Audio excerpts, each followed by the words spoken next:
Welcome to Mek'skitchen friends. இன்றைக்கி நம்ம Saurashtra special தக்காளி சாறு எப்படி செய்கிறதுன்னு பார்க்கலாம். இப்போ ஒரு கடாயில் 5 ஸ்பூன் அளவுக்கு எண்ணெய் ஊற்றி அது சூடான உடனே ஒரு ஸ்பூன் கடுகு போட்டுக்கிறேன். இப்போ அது கூட ஒரு ஸ்பூன் ஜீரகமும் சேர்த்துக்கிறேன். தக்காளி சாறுன்றதால தக்காளி நிறைய யூஸ் பண்ண போகிறோம். தக்காளி நிறைய யூஸ் பண்ணும்போது அது நம்மளுக்கு பித்தமாகும். ஸோ ஜீரகம் யூஸ் பண்ணும்போது அது அவாய்ட் ஆகும். அதனால தான் கொஞ்சம் ஜீரகம் ஜாஸ்தியாக யூஸ் பண்ணிக்கிறேன். இப்போ கடுகும் ஜீரகமும் நல்லா பொரிஞ்சதுக்கப்புறம் அதில் ஒரு பெரிய வெங்காயம் கட் பண்ணி வச்சுருக்கேன், அதையும் சேர்த்துக்கிறேன். பெரிய வெங்காயம் எப்படி வேணால் கட் பண்ணிக்கோங்க, சின்ன வெங்காயம் கூட நீங்கள் ஆட் பண்ணிக்கலாம். நான் இன்றைக்கி பெரிய வெங்காயம் ஆட் பண்ணிக்கிறேன்.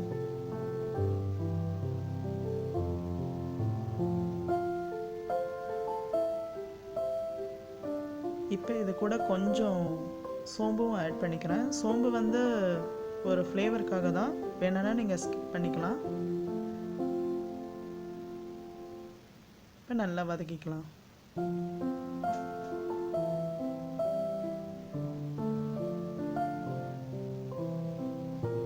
இப்போ நான் இது கூட 3 கட் பண்ணி வச்சு பச்சை மிளகாய் சேர்த்துக்கிறேன். கருவேப்பிலை கொத்தமல்லி சேர்த்துக்கோங்க. என்கிட்ட கொத்தமல்லி இல்லை, அதனால் கருவேப்பிலை மட்டும் சேர்த்துக்கிறேன்.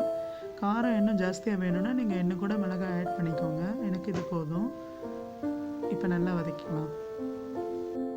இப்போ நான் ஒரு 5 பெரிய தக்காளி கட் பண்ணி வச்சுருக்கேன், அதை இது கூட சேர்த்துக்கிறேன். இது ஒரு நாட்டு தக்காளி. பெங்களூர் தக்காளினா இன்னும் கூட 2 ஆட் பண்ணிக்கோங்க. ஏன்னா அது தக்காளி சாறுன்றதால இவ்வளோ தக்காளி ஆட் பண்ணுறோம். அதோட தக்காளி சாறு கொஞ்சம் புளிப்பாக இருந்தால் டேஸ்ட்டாக இருக்கும், அதனால் இவ்வளோ தக்காளி ஆட் பண்ணுறோம். இதையும் சேர்த்து நல்லா வதக்கலாம்.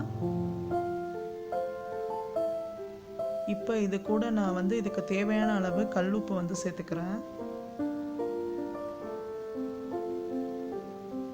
உப்பு சேர்த்து வதக்கும் போது சீக்கிரம் தக்காளி வதங்கும். இப்போ இது கூட கொஞ்சம் மஞ்சத்தூள்,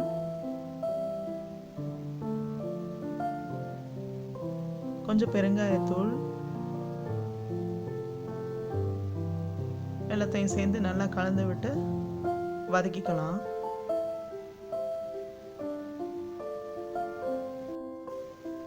இப்போ இது கூட ஒரு ஸ்பூன் குழம்பு பொடி சேர்த்துக்கிறேன்.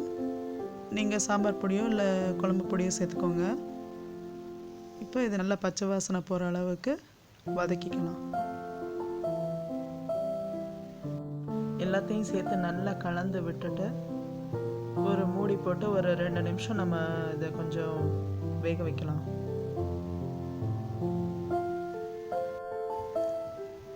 இப்போ வெங்காயம் தக்காளி நல்லா வதங்கி ஆயில் அது பிரிஞ்சு வந்துடுச்சு. இப்போ நான் அரிசி கழுவுன தண்ணி சேர்த்துக்க போகிறேன். அரிசி கழுவுன தண்ணினா நம்ம சாப்பாட்டுக்கு அரிசி எடுத்துப்போம் இல்லையா, அந்த அரிசி கழுவி ஃபஸ்ட்டு அந்த அரிசி தண்ணியை ஊற்றிடணும்.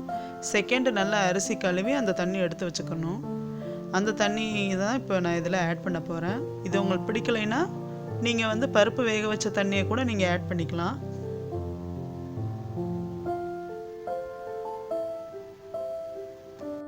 இப்போ நம்ம இதை நல்லா கலந்து விட்டுட்டு இந்த டயத்தில் நீங்கள் உப்பு காரம்லாம் செக் பண்ணிக்கோங்க. காரம் இன்னும் வேணும்னா உப்பு வேணும்னா ஆட் பண்ணிக்கோங்க. மிளகாய் தூள் ஆட் பண்ணிக்கலாம். இப்போ நான் ஒரு மூடி போட்டு வேக வைக்க போகிறேன். இப்போ ஒரு 5 நிமிஷம் கழித்து இந்த சூப் ரெடி ஆகிடுச்சு. இதை நீங்கள் சாதத்தோடு ஊற்றி சாப்பிட்டுக்கலாம், இல்லைன்னா சூப்பாக குடிக்கலாம். சூப்பாக குடிக்கும்போது அதில் கொஞ்சம் ஜீரா பவுடர் அப்போ பெப்பர் பவுடர்லாம் ஆட் பண்ணி சாப்பிட்டா தக்காளி சூப் ரொம்ப டேஸ்ட்டாக இருக்கும். அவ்வளோதான் ஃப்ரெண்ட்ஸ், தக்காளி சூப் சூப்பராக ரெடி ஆகிடுச்சு. Don't forget to subscribe to my channel, Mek'skitchen. Thanks for watching, friends.